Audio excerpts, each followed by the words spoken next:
Dois notebooks aqui, aí é da microfonia. Agora tá tudo certo. Boa noite aos irmãos. Muito obrigado, primeiramente, pela oportunidade, de grande responsabilidade, mas quando o Elizinho falou comigo, acertei de bom grado, porque essa igreja nós temos aprendido a amar, né? Nessa quarentena conhecemos vários irmãos, graças a Deus, podemos conhecer a extensão aí do corpo de Cristo. Tem sido maravilhoso conhecer os irmãos aqui. E a gente espera conhecer, né, os irmãos pessoalmente. Deixa eu estar compartilhando a tela aqui com vocês. Ana, dá permissão aí para mim, por favor.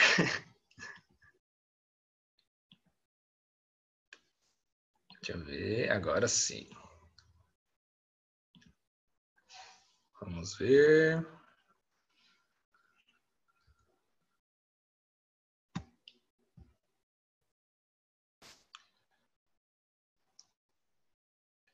Deixa eu tirar aqui. Todos conseguem ver? Dá um joinha. Aí, beleza.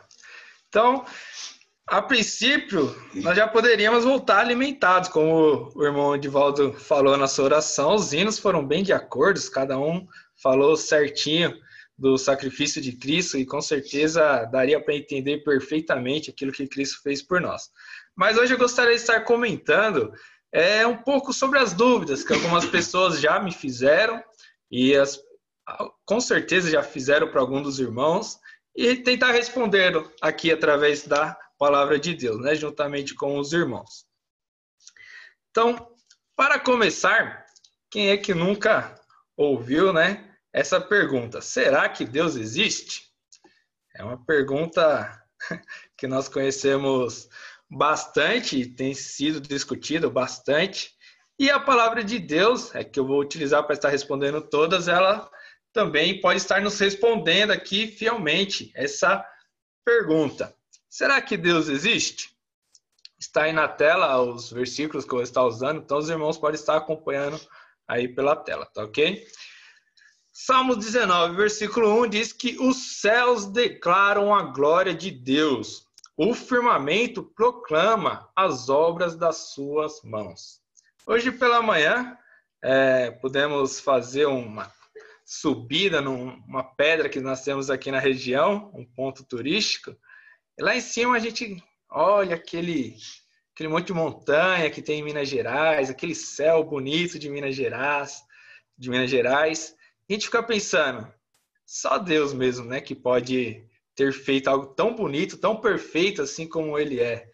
E a Bíblia fala exatamente isso, que as obras de Deus, elas declaram. O que é declarar? Declarar um poema é falar pausadamente, nitidamente, e que a pessoa consiga entender aquilo. E o céu e o firmamento, né, as obras de Deus, dá para entender realmente que Ele existe, que foram feitos por Ele, né? E ainda Romanos 1, versículo 20, diz que, pois desde a criação do mundo, os atributos invisíveis de Deus, seu eterno poder e sua natureza divina têm sido vistos claramente, sendo compreendidos por meio das coisas criadas, de forma que tais homens são indesculpáveis. Eu gosto muito quando eu leio a Bíblia e encontro esses paradoxos, né? Como que um atributo invisível pode ser visto claramente, né? A gente acaba meio que não entendendo, mas é verdade. A onipotência de Deus, a onisciência de Deus, a grandeza de Deus, se nós pegarmos simplesmente o corpo humano, cada célula, o que ela faz, para qual destino ela tem, cada órgão do nosso corpo, todos trabalham conjuntamente, né? E nenhum entra em conflito com o outro quando estamos saudáveis, né? E tudo isso só funciona porque nós temos um Deus que é poderoso que Ele nos fez. Não é coincidência, não é uma mera teoria de algo que explodiu e criou as coisas, né? Até porque explosão, até onde eu conheço, só destrói, não constrói nada. E o versículo termina dizendo que tais homens são indesculpáveis. Ou seja, aqueles que questionam a Deus, eles são indesculpáveis, quando nós podemos ver que Deus, ele se mostra através das coisas que ele criou, né? Hebreus 1, versículo 1 e 2, diz que há muito tempo Deus falou de muitas vezes e de várias maneiras aos nossos antepassados por meio dos profetas. Nós sabemos que os profetas, eles eram boca de Deus aqui na terra, né? Deus falava com os profetas e os profetas aí reproduziam aquilo que o Senhor havia dito. Mas nesses últimos dias, falou-nos por meio do Filho, a quem constituiu o herdeiro de todas as coisas e por meio de quem fez o universo. A pessoa de Senhor Jesus Cristo, ela é conhecida no mundo inteiro por todos, e ele marcou, não, até aqueles que são ateus vão dizer que ele marcou como homem toda a história da humanidade, né? À toa que é dividido em antes e depois de Cristo. Então foi um homem que marcou realmente todo o mundo, né? E para aqueles que conhecem a pessoa de Cristo, sabe que ele era o Filho de Deus. Ele mesmo fala, se declara como Filho de Deus. Então, ele também mostra a existência de Deus. Partindo para a próxima pergunta, que também é bem comum. Se Deus é perfeito, por que criou algo tão imperfeito como nós? Quando deparo com essa pergunta, eu já penso naquelas perguntas de vestibular, que tem uma pegadinha nela, né? Que se não entendemos a pergunta, fica difícil responder. Mas será que ele criou um ser imperfeito? Será que quando ele nos criou, nós éramos imperfeitos? Gênesis 1, 26, ele diz que... Então disse Deus, façamos o homem à nossa imagem. Aqui, Deus falando para fazer o homem à imagem dele, de Deus. Ou seja, não tem como ser imperfeito. Não tem como ser algo que não seja perfeito. Se pararmos para pensar, estudos dizem que o homem hoje só usa 10% aí do seu cérebro. Imagina um homem que usa 100% do seu cérebro. Se com 10 nós já podemos ver grandezas e coisas maravilhosas que o homem faz, imagina com 100%, né? Nós, para aprendermos a falar, precisamos de alguém que nos ensina, precisamos ir à escola. Adão, quando ele foi criado, ele já tinha a tarefa de administrar todo um jardim, dar nome para os bichos, ele já nasceu com conhecimento vindo de Deus. Era perfeito. Imaginem só Deus na sua grandeza. Algo que, se nós pararmos para pensar ali no povo do Egito, saindo dali do Egito, quando Deus desceu ali naquele monte, como que o monte estremecia, fumegava, e as pessoas tinham medo, e ninguém podia chegar na presença de Deus, porque seria fulminado na hora. Ninguém suporta a presença de Deus tão grande, tão santo, diante de nós sendo tão pecadores. Mas o homem, quando ele foi criado imortal, um ser que tinha a condição em seu corpo de suportar a presença de Deus, de caminhar com ele no jardim. Então, quando Deus criou o homem, ele não criou um ser imperfeito, ele criou um ser perfeito, a sua imagem, a sua semelhança. E como Deus ele é perfeito e ele domina sobre todas as coisas, ele ainda deu ao homem a capacidade de dominar sobre os animais da terra e de poder controlar, administrar toda a terra. Infelizmente, nós perdemos essa capacidade e hoje em dia, só pela força e pelo medo, nós conseguimos talvez dominar algum animal. Mas imaginem só, dominar, ter o domínio, não é impor, é dominar, ter todo o poder sobre toda a criação. É imaginável, né? Podemos pensar de como que era o homem antes da queda. Gênesis 1 e 31 ainda diz que e Deus viu tudo o que havia feito e tudo havia ficado muito bom. Ou seja, o homem, quando ele foi criado, ele não era imperfeito, ele era muito bom. Gênesis 3 e 17 ainda diz que ao homem declarou, visto que você deu ouvido à sua mulher e comeu do fruto da árvore da qual lhe ordenara que não comesse, maldita é a terra por sua causa. Com o sofrimento você se alimentará dela todos os dias da sua vida. Então, o que tornou o homem imperfeito foi o pecado. Não só o homem, isso se expandiu a toda a criação, né? Toda a terra, ela é maldita por causa do pecado. Então, Deus não criou o mundo imperfeito, não criou o homem imperfeito. Ele criou o homem perfeito e o mundo perfeito. Infelizmente, pela consequência aí do pecado, nós nos tornamos imperfeitos. Por que que eu vou para o inferno mesmo sem cometer pecado? Já escutei essa pergunta, por incrível que pareça, e pode ser que alguém ainda se pergunte, por que alguém vai para o inferno? Mesmo se alguém não cometer pecado, será que essa pessoa ainda vai para o inferno? Romanos 5:12, ele diz o seguinte: portanto, como por um homem entrou o pecado no mundo, esse homem é Adão, e pelo pecado a morte, a consequência, né, o salário do pecado, assim também a morte passou para todos os homens. Por isso que todos pecaram. Então, a morte e o pecado está preso no nosso DNA. Nós já nascemos em pecado.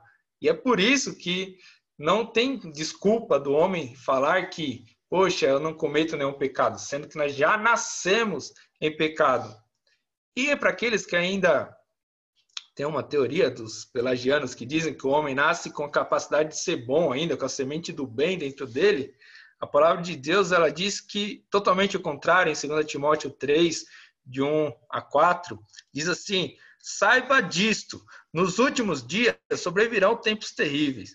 Os homens serão egoístas, avarentos, presunçosos, arrogantes, blasfemos, desobedientes aos pais, ingratos, ímpios, sem amor pela família, irreconciliáveis, caluniadores, sem domínio próprio, cruéis, inimigos do bem, traidores, precipitados, soberbos, mais amantes dos prazeres do que amigo de Deus, tendo aparência de piedade, mas negando o seu poder.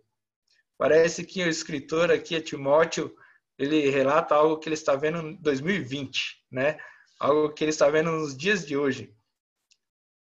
E é exatamente assim que é o homem. Será que ele é mesmo sem pecado? Será que ele realmente, pelas suas obras, ele merece o céu? Nós sabemos que não, né? O homem, ele é completamente, como eu posso dizer, podre, né? Na sua essência, através do pecado. Ele está completamente morto nos seus delitos e pecados. Mas Apocalipse 20, e versículo 15, ele diz uma coisa interessante. Ele diz: e aquele que não foi achado escrito no livro da vida foi lançado no lago de fogo. O texto aqui ele não diz: e aquele que tinha pecado foi lançado no lago de fogo. Note só que interessante. Nós vivemos numa época, numa dispensação tão no ápice da misericórdia de Deus, que o que nos lança no inferno não é os nossos pecados. É não ter o nome escrito no livro da vida. É não aceitar o sacrifício de Deus como Salvador. É não aceitar Cristo como nosso Salvador. Então não é o pecado que vai nos lançar no inferno. É negarmos Jesus Cristo como Salvador da nossa vida. É isso que nos lança no inferno. É bastante interessante pensarmos por esse ponto. Que Cristo, quando ele morreu ali, na cruz do Calvário, ele venceu ali todo o pecado como um homem perfeito e ele disponibilizou uma graça imensurável para nós, aceitando o sacrifício dele ali na cruz. E o inferno, será que ele existe? Eu me deparo muitas vezes com essa pergunta e alguns dizem até que o inferno é aqui e eu posso responder através da palavra de Deus e ela é bem precisa nesse ponto, né? Muitas vezes nós paramos para pensar que algumas igrejas pouco têm se falado sobre o inferno e as pessoas às vezes nem acham que existe, mas ele existe e é real. Apocalipse, o livro da revelação de Jesus Cristo, capítulo 1, versículo 18, ele diz assim: sou aquele que vive, estive morto, mas agora estou vivo. Ou seja, estamos falando de Jesus Cristo. Então, Jesus Cristo, aquele que vive, que esteve morto, mas agora vive para todo sempre, ele tem as chaves da morte e do inferno. Nas aulas de português, a gente aprende a fazer uma análise aí da oração. E se alguém diz assim, vou ali pegar a chave do meu carro, é bem nítido que essa pessoa tem um carro. Vou ali pegar a chave da minha casa. Está ali escondido que aquela pessoa tem uma casa. Quando o Senhor Jesus Cristo ele diz que ele tem as chaves da morte e do inferno, existe a morte, existe o inferno. Realmente tem, existe essas duas situações. Apocalipse 20, versículo 14, ele diz: "E a morte e o inferno foram lançados no lago de fogo. Essa é a segunda morte."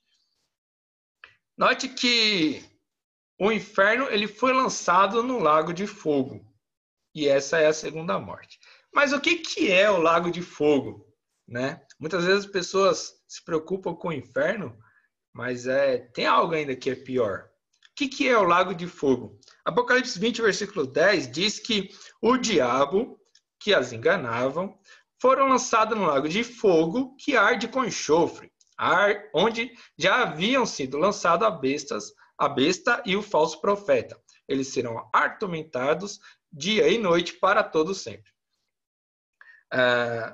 Se pararmos para pensar quem é o diabo, o anjo, um ser celestial que tem um poder grande demais comparado ao homem, né? É um ser terrível que, se pararmos para pensar quem que cometeu as maiores atrocidades em todas as épocas, vamos falar que é o diabo. Quem merece o maior castigo de todos? O diabo. Se pararmos para pensar que o lago de fogo foi um lugar criado para ele, um lugar que seria capaz de atormentar ele dia e noite para todo sempre, quer dizer que é um lugar muito mais terrível. E o inferno vai ser lançado no lago de fogo. E esta é a segunda morte. Guarde essa frase. Esta é a segunda morte. Então, existe o inferno e existe algo ainda pior, que é o lago de fogo. Continuando, por que os planos de Deus falharam várias vezes se ele é perfeito? Olhando aqui pelo lado das dispensações, né? Por que ele teve que criar várias dispensações e os planos dele foram frustrados? Será que foi frustrado? Será que foi os planos de Deus que falhou? Gênesis 3:11 diz que, e Deus perguntou: quem lhe disse que você estava nu? Comeu do fruto da árvore da qual lhe proibir comer? A questão é, Deus criou o homem sem maldade. E naquele momento ele estava ali cheio de maldade, estava se escondendo porque estava nu. Foi Deus que colocou a maldade no homem? Creio que não, né? O homem ele procurou, o homem falhou com Deus. Não foi Deus que falhou várias vezes com o homem. Foi o homem que falhou várias vezes com Deus e continua falhando até os dias de hoje. Gênesis 6:5 diz: o Senhor viu que a perversidade do homem tinha aumentado na terra e que toda a inclinação dos pensamentos do seu coração era sempre e somente para o mal. Então, o homem é que falha várias vezes com Deus, a ponto de que Deus olha para a terra e fala: não tem nenhum justo, não há ninguém que faça o bem. Toda a inclinação do seu coração, tudo que de força que ele consegue produzir é para fazer o mal. Infelizmente, nós falhamos várias vezes com Deus. Romanos 3:12 diz que todos se desviaram, tornaram-se juntamente inúteis. Não há ninguém que faça o bem, não há nenhum sequer. A palavra de Deus vai dizer que estamos mortos, né, no nosso pecado. E um morto, ele não consegue produzir nada além de mau cheiro. Ele não consegue reagir a nada, não consegue fazer nada de bem. E é assim que nós somos considerados, e é assim que nós estávamos antes de Jesus Cristo na nossa vida. Então surge a pergunta: como faço para ir para o céu? Romanos 10, versículo 9, é um pequeno manual de como podemos fazer para ir para o céu. Ele diz: se você confessar com a sua boca que Jesus é o Senhor e crer em seu coração que Deus o ressuscitou dentre os mortos, será salvo.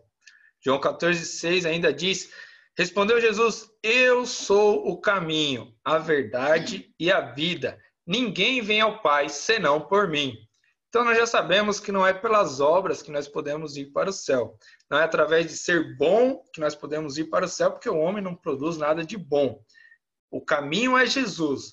A salvação vem através de Jesus, de crer no seu sacrifício, crer no seu coração, que ele é Deus, que Deus o ressuscitou dentre os mortos. E João 3,18 ainda diz que quem nele crê não é condenado. Ou seja, se não vamos para o inferno, vamos ir para o céu. Mas quem não crê já está condenado, porque não crê no nome do Filho unigênito de Deus. Ou seja, para ir para o inferno, não preciso fazer nada, só continuar da maneira que eu nasci, né? Agora, para ir para o céu, assim eu preciso crer nele como Salvador, Senhor e Salvador da minha vida. Será que Deus pode perdoar todos os meus pecados?